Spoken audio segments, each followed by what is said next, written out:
Thank you for listening to the We Are Here podcast. I'm Teddy Manywounds.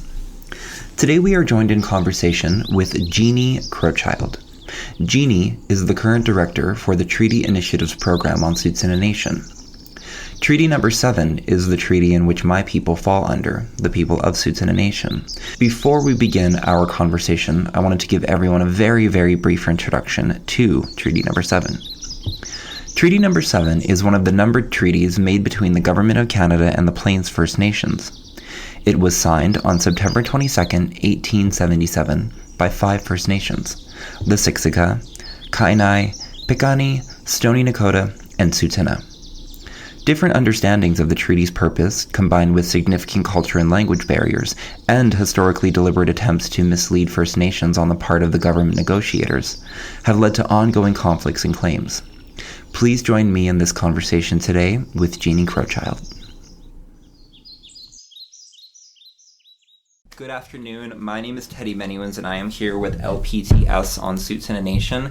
And I have the privilege, and I'm going to say honor, because I think it's every time I get to sit with you, it's an honor. We've known each other. I think you've known me my whole life. I couldn't have known you your whole life. And honestly, thank you so much for sitting down with me to talk treaty. Can you introduce yourselves to our listeners? Good afternoon. My name is Jeanne Crowchild.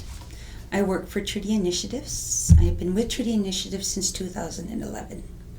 Coming on 10 years. Man, I'm old. Oh, please. I would say wise. You're someone who, as I know, just your mother has been so gracious to me in the past and just sitting down and teaching me about treaty in a way that has always been respectful, in a way that's always been open, in a way that's always been inviting. And to your mother, I always am so grateful for that. I would cite her as someone who I would, and have in the past, used to further my knowledge and my understanding of treaty and of Treaty number 7. Because you're so knowledgeable in that, and because some of our listeners may not know what that is, could you explain to me what is treaty? And then from there, if you can explain to our listeners and myself, what is Treaty number 7? Okay, well, let's go with the bigger picture first. What is treaty? Treaty is an agreement between two nations. You cannot have treaty without two sovereign nations making a decision that they agree to coexist. That is a treaty. And in Canada, there's lots of different kinds of treaties. And for Tsuut'ina, we made treaties long before we made a treaty with the British Crown. We made treaties and alliances with the Blackfoots, with the Crees. Historically, even with each other, with families in dispute, there was always a treaty so that there'll always be ultimate goal, coexistence. So Treaty 7 is a treaty between Southern Alberta's chiefs, which was Kainai, Siksika, Piikani. This are brothers in the mountains, the Nakodas, and Tsuut'ina. And not all the chiefs had interpreters. And there has been no written, or no documentation stating whose interpreter was. I apologize. But we believe there's many stories out there, so I'm not even going to pick one because we're not sure. Yeah. And how could you? Yeah, because realistically, who really spoke Tsuut'ina back then? So Tsuut'ina entered into treaty with the representatives, the commissioners who represented the British Crown. And the British Crown had told the settlers, the Indians own the land there. You must make treaty with them, and you must protect them from harm of the settlers before you make settlement. Basically, that's the 1763 Royal Proclamation. And that was a long time ago. Yeah. My God. Centuries. 1763, that's over 300 years. And we've been living under Treaty 7 ever since. Yes, it's September 22nd. What does that mean for Tsuut'ina Nation to have Treaty 7? Well, as a collective, with the other chiefs, there should be alliances. There is alliances in order to protect treaty. There's many stories about how we're all situated, where we're situated, protecting our territory. You have You have the Blackfoots and the Piikanis, or Black Kainai and the Piikanis in the south. You have the Dakotas in the west. You have Siksika in the east and Tsuut'ina in the north. Ever stop and think that maybe that's to protect our territory as a collective? For Tsuut'ina as a collective, it's about protecting the land that Bullhead got us to. After he made that stand with the pole and with the rocks, this is where our people will be forever. That is key because it's protecting our territory. We're all unique. Mm-hmm. Everyone out here has a uniqueness to them to learn to our inherent rights, to learn about life and to evolve with life. And as a collective, we all have to contribute to that, to protect those collective interests, which is our membership, is our land, it's our laws, it's our judicial systems, it's everything that impacts everybody. Mm-hmm. And those those individual rights are our specialty to contribute to those collective rights. I've recently read Treaty 7, and I've had a lot of knowledge in who I am as a Tsuut'ina Nation person. I did not know that Treaty 7, it affords us a lot of inherited rights that Bullhead fought really, really hard for us to have. And what I didn't know and what I wasn't aware of, and maybe this is my naivete, is growing up out here, we talked about it as Treaty was always a day for me. It was a fun day, and I always was Treaty 7 as a Tsuut'ina Nation person. What I didn't understand up until now, and this is just my lack of, again, asking a question, or my lack of thinking that I could, is Treaty 7, it affords us and guarantees us as Tsuut'ina Nation people a set of rights and values that is not inherently shared across other Indigenous communities, specifically British Columbia, such as our right to education, our right to housing. And so could you speak to what Treaty 7 and what the rights are and what is afforded to us within that treaty? Okay, so inherent rights is what the Creator's laws. Okay, when we're born, we're given those inherent rights. The right to learn, the right to determine for ourselves. Those inherent rights. Those are parts of the inherent rights. As a Treaty 7, as Tsuut'ina in Treaty 7, we have the right to our lands, our resources, our natural laws. We have the right to be sovereign. We're autonomous to any other nation because we decide as a group what our future is going to be. Not Canada, not the Blackfeets, not the Stonies, not the BC Indians, nobody. And as Tsuut'ina being part of the Dene Nation, we have that, and broken up, we still have that autonomous within the Dene Nation as a reserve. So our laws are always been oral, mm-hmm.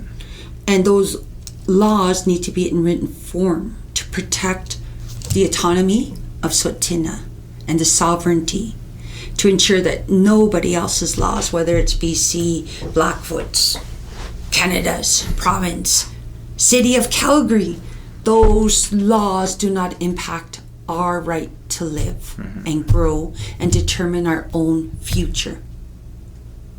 And that's the difference, because Creator gave us our laws when we were born. It's up to us to develop those laws based on Creator's laws to manage collectively so that the future generations have laws. And our laws cannot be specific oriented. If you say, okay, you got this stream of water, right? And the stream of water is going to just stay between these two rocks. You know as well as I do that isn't going to happen. So it needs to grow, it needs to evolve, it needs to move. Mm-hmm. So, in my opinion, our laws should be general enough that the future generations, your grandchildren, your great-grandchildren, are enabled to adapt that law into their sense mm-hmm. and amend it so that it continues to grow and protect Tsuut'ina. Speaking about laws and speaking about the future generations, you have, and thank you so much, attended lots of our engagement sessions for the Constitution. I did not until recently, I would say in the past year and a half, know that we were even writing one in draft. And I've had to do a lot of research, and I've had to really understand not just what a constitution is traditionally, because what we do for us is not exactly what Canada has done to our benefit. And thank you for being, first of all, in all those engagement sessions, because I truly have learned a lot, especially when it comes to treaty. Maybe because you have taught me, could you tell our listeners, why is the Constitution draft, why is that so important in really guiding us as Tsuut'ina Nation to the future that we want? The Constitution, Tsuut'ina's Constitution is key. Under the Indian Act, it states, I believe it's Section 88 if I remember right, it says of all laws of general application shall apply. Canada's agenda is to terminate the Indian Act because of its racism. The Constitution is important to protect us when the Indian Act is removed. It cannot allow Canada to impose its legislations on us, or the province, or the city, or any other First Nation into our law system, because it's our laws. It's an overarching collective thought of what our laws are going to be on all areas, and that includes natural resource and air, that includes our administration, it includes our judicial, it includes our financial, it includes everything that encompasses Tsuut'ina, and that's the protection. That's our general protection. And we can honestly say Tsuut'ina does not agree with this. And if the people develop it and they vote on it and it does get passed, then Chief and Council, as the elected leaders and appointed by the people, have to protect that Constitution on everything that they go out to meet with. They cannot break that Constitution. It will protect, and it will be passed from one council to the next, because that's our law. And they can't, if they says treaty has to be first, these are our principles, our administration, then that means that every chief and council, every manager, every employee must adhere to that Constitution. And that includes our people, because that's the people have spoken. And that will protect the future.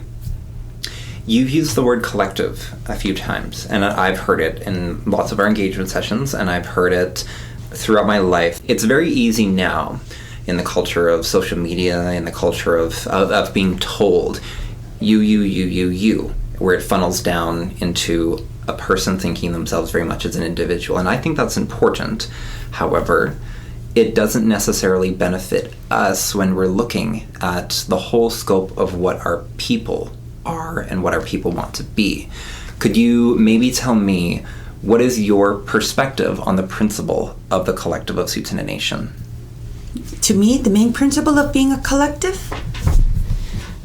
Well, for me, being a collective is what my only question to myself, to anybody, whether you're young, older, that if you truly believe in the collective, what are you doing for the collective? What is your contribution to the collective? How are you upholding Bullhead's legacy to ensure there's Tsuut'ina for the future? And to me, I'm always answering that question. So it's something that's inherently intrinsic in you. Yes. Mm-hmm. How am I upholding Bullhead's legacy to ensure that there's Tsuut'ina 100 years from now, 1,000 years from now, that Tsuut'ina will maintain, and that it's okay to be individualized, but it's not okay if you keep it to yourself. Because when I die, I don't want to tell the dirt my knowledge. You will. But that's my thought. If I don't teach somebody, I can't tell the dirt anything. Where is it going to go? Just sit, right? Honestly. That just came to me. Sorry. No. I think it's really important. One of the things that we talked about is our oral teachings and our oral traditions. Those are something, as long as we're here, it's not going to go anyway. Could Treaty 7 ever go away? Technically, no. Okay. Unless we choose it to. Okay. And I say that because Treaty 7 document will always be there. Yeah. It will be in the histories forever that there was a Treaty 7 document. What I'm saying, if we choose to walk away, if we go into new agreements that remove the treaty, and I mean like in fiscal responsibilities, in judicial responsibilities, in managing our people responsibilities, so governance, If we choose to walk into a self-government agreement or a modern treaty, then we're doing away with the treaty, and they can't do it without our consent. And that's Canada's agenda, is to have us walk away from the original spirit and intent of our treaties so that we have new arrangements and new responsibilities in the future. So in Canada's got really nice words, pretty words. And they'll say, Teddy, give me your permission to allow me to let you live by my rules. I think they have.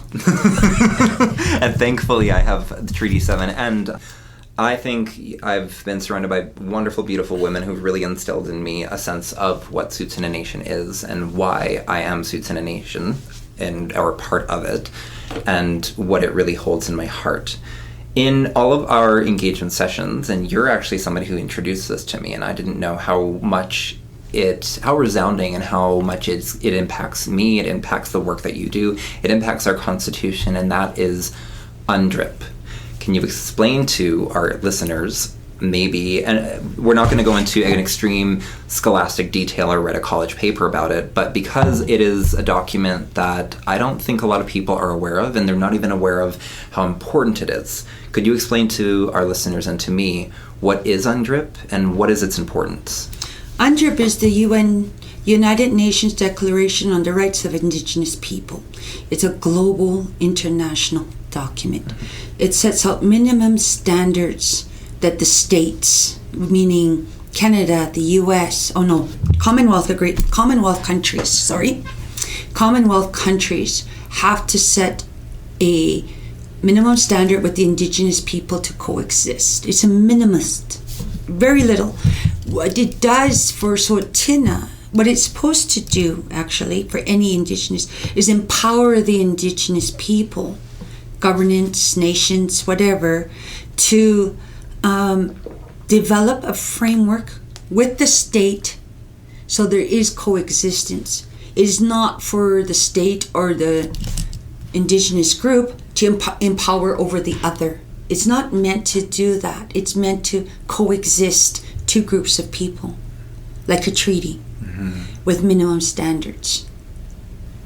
So for Tsuut'ina, that has to be key. How do we see our future under the UN DEC? Because it is an international document. It's supposed to support Tsuut'ina in establishing our laws, establishing our institutions, establishing our future, so we coexist better and our terms and our understandings in the future. Is Treaty 7 an internationally recognized document? Yes, it is. Can you explain to our listeners how? In years back, I can't remember what year, I'll have to look at it again, but in years ago, it took years for a treaty, for any Indigenous person to actually get into the UN Assembly. It took years and years, and I know it was before 2007, because that's when the UN DEC, it came to the final, right? And that's when the UN DEC was actually adopted by the UN. So Treaty 6 was the main group that went to the UN. They sat at the big round table. They lobbied. They did all the work to get our treaty recognized. They invited the Special Rapporteur, Martinez. I couldn't say it, sorry. It's okay. Martinez. I was trying to say his whole name. Anyways, he came and did the study. Okay. He met with Treaty 6. He went all over Canada, and he met with various treaties 1 to 11. And he went back to the UN and he did a report. So there's a report called the 1999 Treaty Study. And in there he recognizes and he affirms with the UN that treaties 1 to 11 are international treaties. And we should be looked at as international. Because our treaty is with the British Crown. It is not with Canada. Canada only has a fiduciary responsibility, meaning they have to uphold the treaty promises and give us the money on what we want, such as education, such as housing, such as change of livelihood, so post-secondary, upgrading, management of the nation, all of it. That's their responsibility. And Canada's only formula basing our funding. That was why we're having all these years so much problems and funding kids to go to school, funding new homes, funding public buildings, because under Treaty 7 it says encroachments, axe and saws, cows and plows, agriculture, new equipment, implements, all these are promises under our written treaty. And people would rather see that written treaty and they don't look at the spirit intent. What does it mean today? And that's key. We have to look at it. What does it mean for us today? And what is it going to mean for your great-great-grandchildren? We talked a lot about Treaty 7, UNDRIP, and the Constitution. All really, really important and resounding documents in the future and the development to what we are doing now, both in LPTS, which is legislative development, and in the Treaty Initiative, which is startups, initiatives to make sure that what the spirit and intent of Treaty 7 is upheld. Next, I've recently read the Indian Act. We've talked about this, and you all can't see it. Jeanne is scoffing, which is a smirking smile, because we know where this is going next. And that I know that we know, I've had to learn and get myself to know a lot about it. It's not my favorite book. It's actually not even on my bookshelf. I think it's at the bottom of my freezer because I want it to burn. But I don't believe hold up your fridge? I don't believe in burning books. Holding up your fridge. I don't need it to hold anything else up for me because it's held us down for a long time. Could you, in regards to what you do, in regards to what it is that we are doing, could you explain to me and to our listeners really what the Indian Act has been and why it's really important for our young listeners they don't have to pick it up and read it tomorrow, but to be aware of it? Okay, the Indian Act was developed in 1876. It was to manage Indians. That was the intent, to manage the Indians on their reserves. 1876, didn't enter treaty till 1877. So you think about that. And the Indian Act was to manage in every aspect that federal government was responsible for. So education's in there, housing, health, tax immunity. That's why we're tax exempt on reserves. That's why they refuse to charge taxes on reserve. Our lawmaking authority, our everything to keep us down. Even our membership, who can and cannot be Sotina. So one of our first laws, remember, was our membership code to get rid of theirs, and we're under Section 10. But it's still the minister signing off. Long time ago, before September 4th, 1951, when that Indian Act changed, it gave Canada the authority to decide who was an Indian and who isn't. Before that time, the chiefs would tell the Indian agents, stand up, these are my people. And when he said that, everybody who was there signed in as Sotina, or the Blackfoots, or the Stonies, or whatever. The chiefs told Canada who their people were. After September 4th, Canada gave its own self the authority to determine who an Indian was. And it was in court. That's why we have Bill C-31. That's why we have S-10, I think C-10, I can't remember, the Guile case. There's a lot of membership laws in the federal court over this. And then we have the last one, S-3. And S-3 went back all the way to 1869. So it even didn't go as far back as 77 or 76. Went to 1860. Oh no, it did. 69, saying that as long as you didn't have to prove your lineage. Mm-hmm. As long as you claim to be Indian, you can go in a reserve and be an Indian.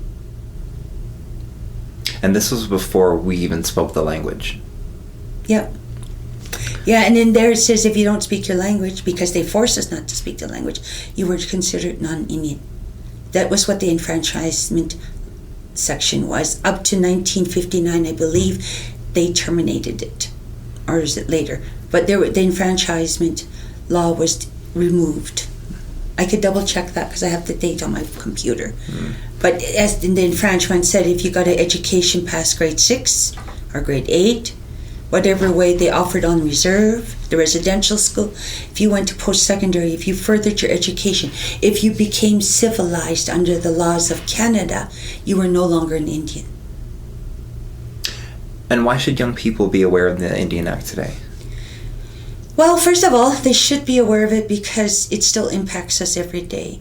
It still brings in formula-based funding that reduces the young people's ability to further their education in any aspect they want. It enables the government of Canada to legislate over us if we do not have a law in place. That's why the Constitution is important. That's why our laws are important, to protect Tsuut'ina to have a future and to ensure Canada fulfills its responsibilities.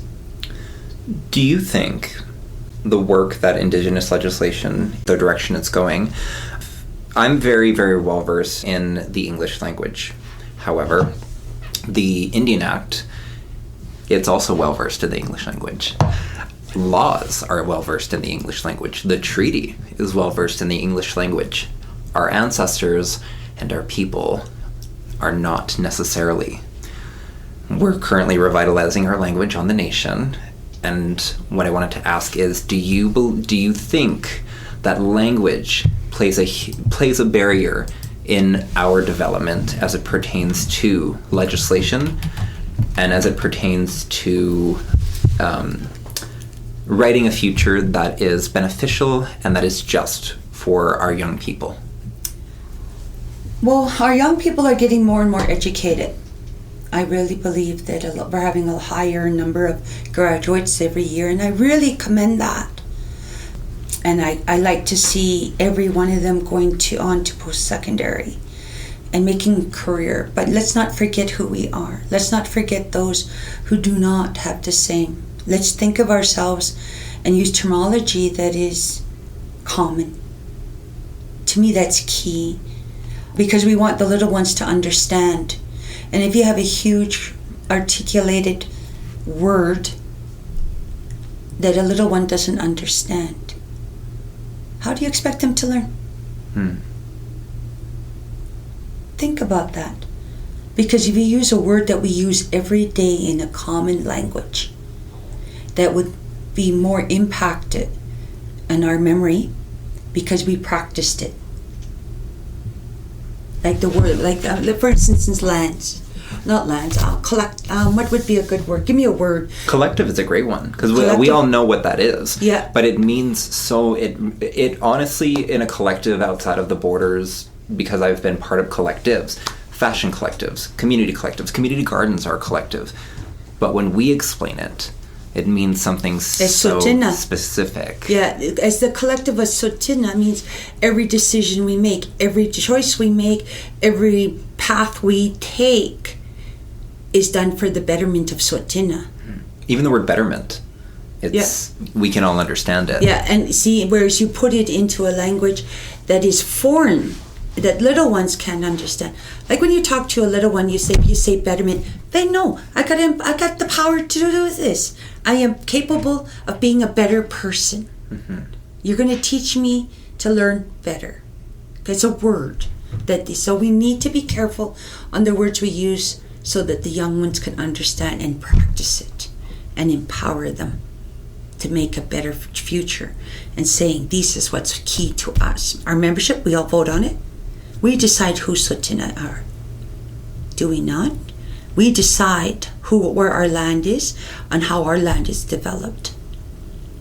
We decide its future. Those are collective issues.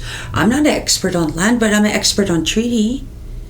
And we can work together and it balances, and it's what's better for the nation as a whole. It really creates an idea of community. It creates an idea of who we are, and it doesn't even create, it solidifies. I keep using the create like it's not there, because we've already talked about our traditions. What I wanted to ask next is, this is sort of your perspective and honestly who you are. and that we're all Tsuut'ina. Tsuut'ina is all in our hearts, it's in our spirits. I love Tsuut'ina. It's something that I carry with me every day, everywhere I go. Like, I just am Tsuut'ina. And so I wanted to ask you, what does Tsuut'ina Nation mean to you?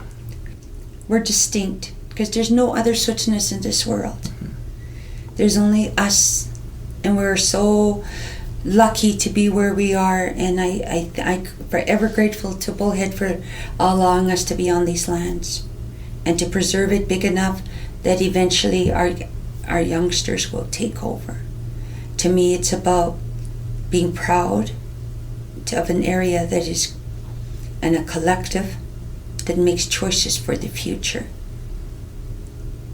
and then wise choices based on the collective discussions, like our miners' trust count, like when we dealt with that, it was the collective that decided. And I'm very happy and proud to say they did it. Can we edit it and make it better? We probably can, but we can't make it worse, because it's good. It's there for them. Mm-hmm. And whatever we do as Tsuut'ina is to make sure we have a future, just like Bullhead did for us. Talking about Bullhead, I'd recently just found something out.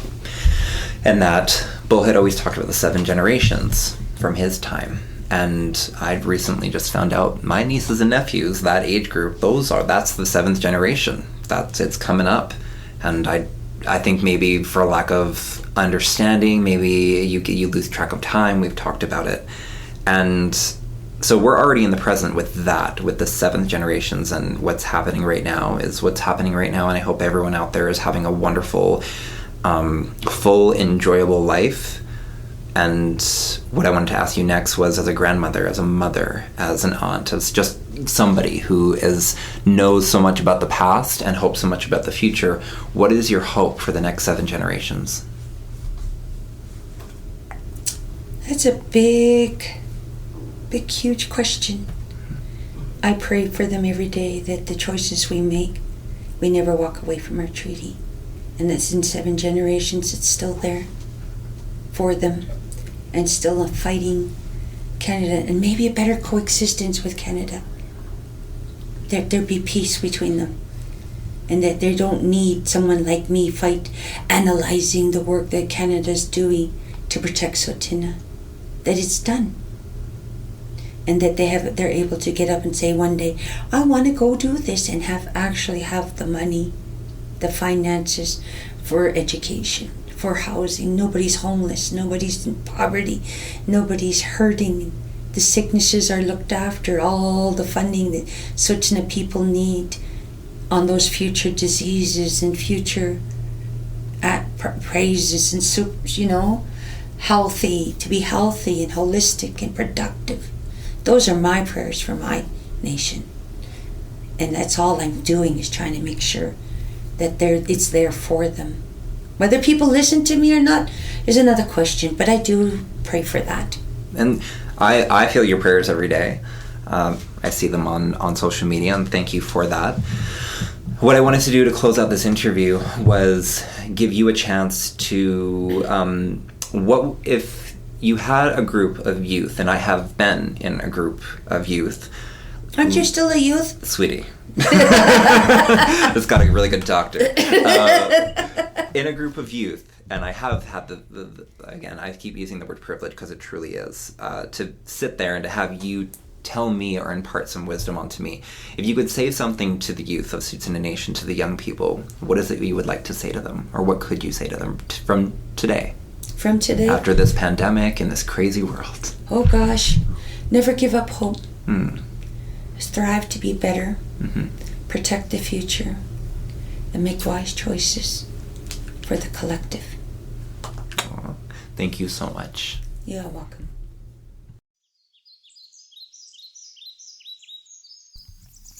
Thank you for listening to the We Are Here podcast. I have been your host, Teddy Manywounds. We Are Here is presented by Legislative Procedures and Technical Services under the governance portfolio of Tsuut'ina Nation. Director William Big Plume, Executive Director Jordan Big Plume. Show direction and production, William Big Plume, Teddy Manywounds, and Marcy McGinnis Two Guns. Sound design and sound editing, Andrew David Barron. Archive and research development, William Big Crow, Gilbert Crowchild, and Marcy McGinnis Two Guns. Script research and technical development, Marcy McGinnis Two Guns, Cree Big Plume, and Brittany McGinnis Two Guns.